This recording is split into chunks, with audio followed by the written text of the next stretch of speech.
आणि जॉब विचारला असताना ते म्हणतात की तुम्हाला काय करायचं आहे, आम्ही बघतो, आम्ही सरपंच आहे किंवा आमची सत्ता आहे, आम्ही बघून घेऊ, तुम्हाला काय करायचं ते करा.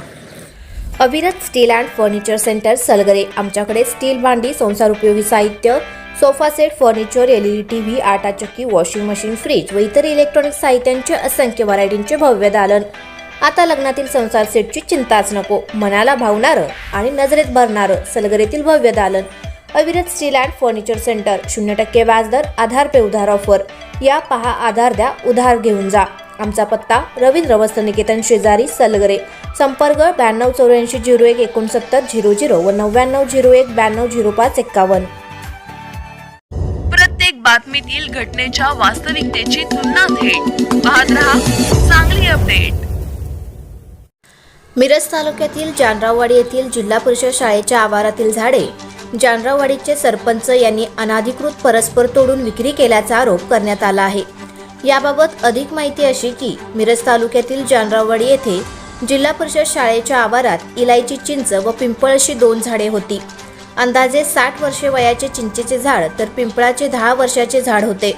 मात्र कोणत्याही विभागाची परवानगी न घेता व शाळेत झाडांची कोणतीही अडचण होत नसताना ही झाडे जानराववाडीचे सरपंच अंकुश कुंडले व सदस्यांनी परस्पर नियमबाह्य पद्धतीने तोडून विक्री केल्याचा आरोप सुनील बिसुरे यांनी केला आहे. या प्रकरणी दोषींवर चौकशी होऊन कारवाई करण्याची मागणी त्यांनी केली आहे. या विषयावर प्रतिक्रिया देताना जानराववाडीचे सरपंच अंकुश कुंडले म्हणाले की ग्रामपंचायतीमधून मासिक सभेमध्ये ठराव घेऊनच हे झाडे तोडले असून या झाडांच्या फांद्या कोसळून याआधी 2 विद्यार्थ्यांना दुखापत झाली होती. त्यामुळे विद्यार्थ्यांना दुखापत होऊ नये यासाठी ही झाडे तोडण्यात आली आहेत. या झाडांची विक्री करण्यात आली नसून हा चुकीचा आरोप आहे. ही झाडे शाळेच्या आवारातच तक्रार करणारे सुनील बिसुरे यांच्याच शाळेच्या आवारातील दुकानासमोर ठेवले असून विद्यार्थ्यांचा पोषण आहार शिजवण्यासाठी याचा वापर करण्यात येईल अशी माहिती यावेळी त्यांनी दिली.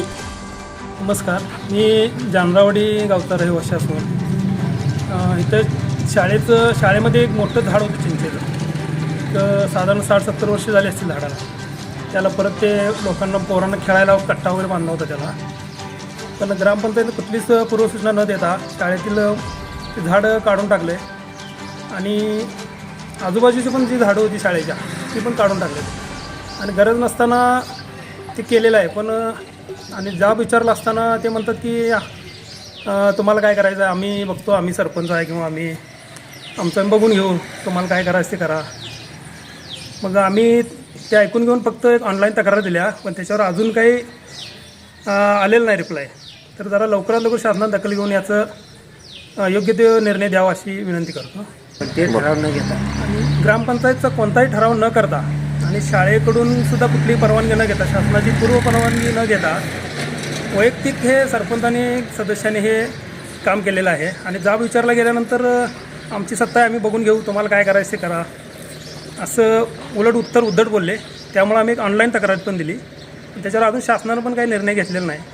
तर जरा लवकरात लवकर निर्णय घेऊन इथं कायदे व्यवस्था करावी अशी विनंती करतो.